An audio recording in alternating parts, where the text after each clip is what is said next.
ka një informacion i pa verifikuar dhe sepse to janë stealth, pra janë pa dukshme në ndecet, që në ndecet iraniane, 2-3 për tyre, ka kaluar në mesdhe.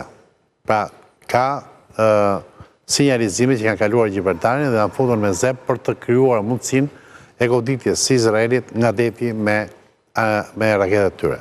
Mirë po, në qoftë se në ndecet iraniane janë në mesdhe, a është Shqipëria target? Zoti Shala?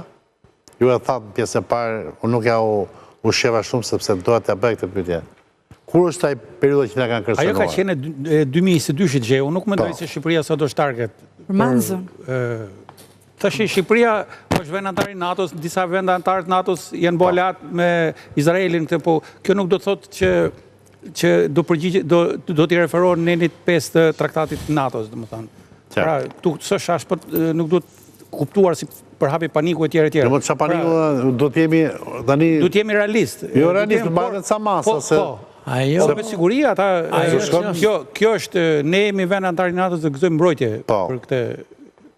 E vetëmja gjë që mund të na godas në është fakti që është opozita këtu. Përse pak është opozita iraniane në Shqipëri. Ajo, në qoftë se këta do shtrohet çështja e zvendësimit pushtetit apo ndrimit të pushtetit, ajo pastaj ka pak... Mos të hymë se po rrëshkasim në budallaki.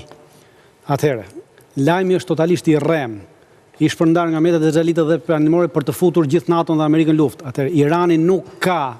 Po diskutosh për gjë tjetër... Një sekond, pra, Irani nuk ka nëndece balistike. Nga nëndecet iraniane nuk lëshohet do të asnjë raket. Ka 27 copë dhe asnjë raket nuk lëshohet do.